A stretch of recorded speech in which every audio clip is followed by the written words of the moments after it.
Good teams find ways to win. Bad teams find ways to lose. It's as simple as that. Cleveland is in a stalemate mode, okay?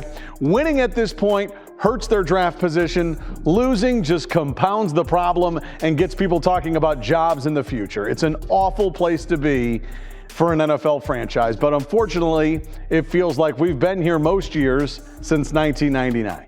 That we've had our offensive line, our coaching, Kevin Stefanski specifically, our special teams that were awful against the New York Jets. They came out and helped us lose this game today against the 49ers. The Cleveland Browns just got obliterated 26-8 at home in front of their fans against the San Francisco 49ers team that's been more banged up than a demolition derby.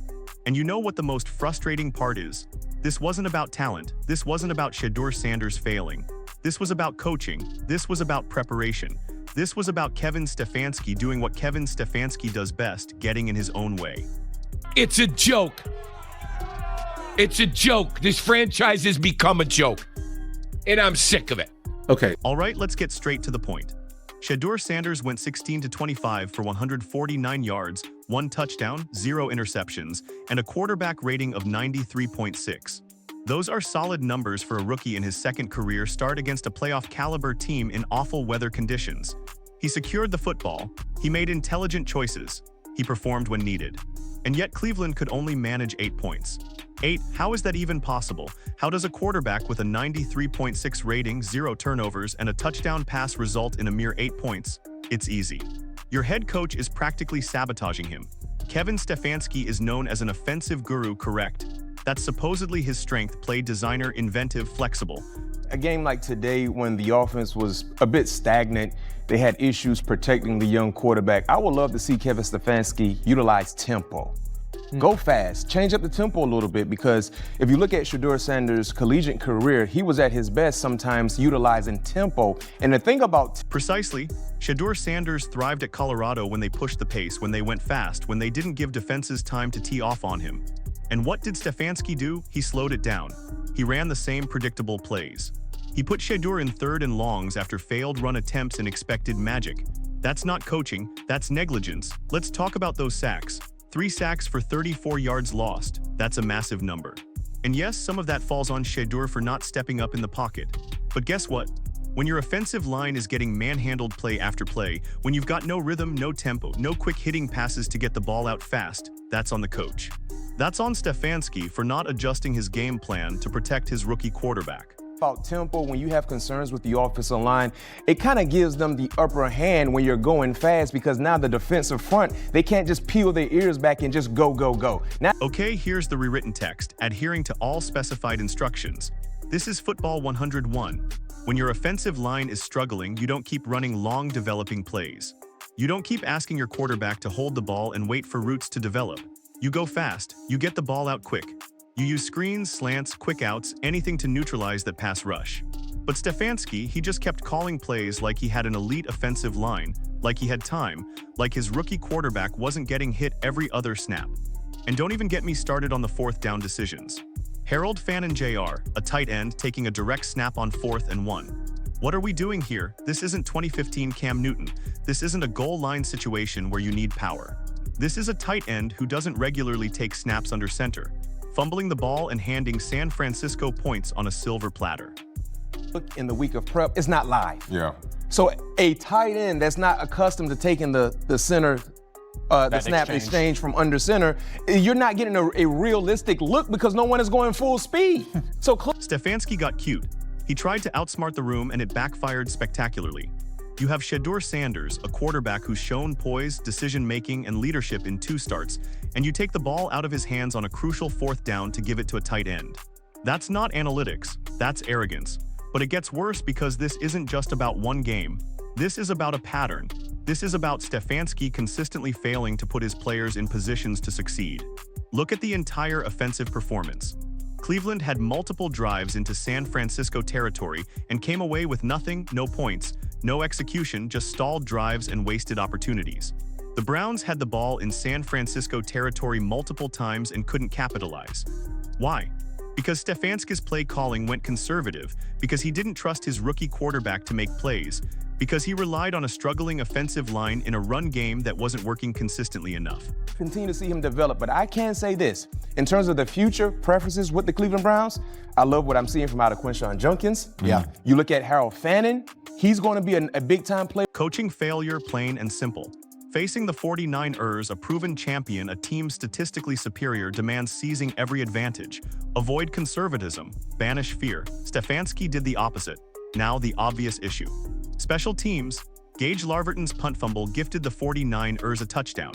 Harold Fanning Jr.'s fourth down fumble provided another short field. Cleveland gifted San Francisco 14 points through errors. But consider this, these errors aren't isolated. A team lacking discipline, a coaching staff failing to teach basics, inadequate preparation, these breed fumbled punts and errant snaps. Because the Cleveland Browns team, all around on offense and special teams, disgusted me today. You're undisciplined.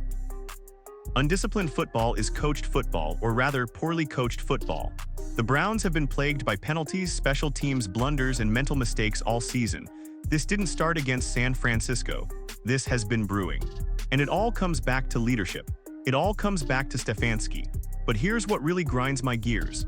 Despite all of this, despite the offensive line collapsing, despite the special teams disasters, despite the coaching failures, Shedeur Sanders didn't turn the ball over. He threw a beautiful 34-yard touchdown to Harold Fanning Jr. right before halftime. He showed poise under pressure. He showed the ability to lead.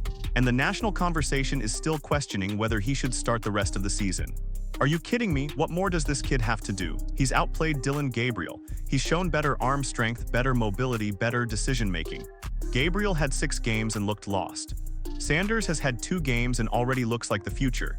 And yet there's still debate. The reality is simple. Shedeur Sanders is not the problem in Cleveland. The offensive line is a problem. The special teams are a problem. And Kevin Stefanski, he's the biggest problem, because a good coach adapts.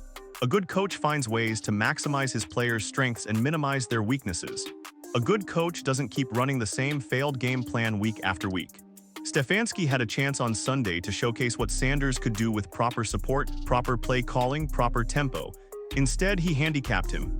He put him in 3rd and longs. He didn't protect him with quick passes. He took the ball out of his hands on crucial 4th downs. And then when the offense sputtered, people wanted to blame the rookie quarterback. Let's be clear. The San Francisco 49ers are a better team. They're playoff bound. They have Kyle Shanahan, one of the best offensive minds in football, calling plays. They have weapons. They have a system. And despite being decimated by injuries, they still dominate. It's a tall task, not just for Shedeur, but collectively for Cleveland, because this is a better team than what they saw last week. That was a great matchup for a young quarterback to make his first start last week against the Raiders. But this is a playoff caliber team, a team that has championship-like aspirations. Okay, yeah, it was a tough matchup, but tough matchups are where coaches earn their money. Tough matchups are where you scheme, you adjust, you give your young quarterback every possible advantage. Stefanski didn't do that. He called a predictable, conservative game and hoped his talent would overcome the 49ers. Spoiler alert, it didn't. And now the Browns are staring down the barrel of another lost season. They're out of playoff contention. They're evaluating their future. And the biggest question facing this franchise isn't whether Shedeur Sanders can play. It's whether Kevin Stefanski can coach. Because here's the uncomfortable truth. Stefanski has had Pro Bowl talent on this roster for years and has consistently underachieved. He had Baker Mayfield and wasted him. He had Deshaun Watson, and that's been a disaster. And now he has a promising young rookie in Shedeur, and he's already failing him. 2 games in, and the pattern is clear. Conservative play calling, predictable schemes, failure to adjust, failure to protect. The Browns fan base is tired. They're tired of moral victories. They're tired of "we'll get them next week." They're tired of watching talent get wasted because of coaching. And they should be, because this team, even with its flaws, is better than 8 points at home.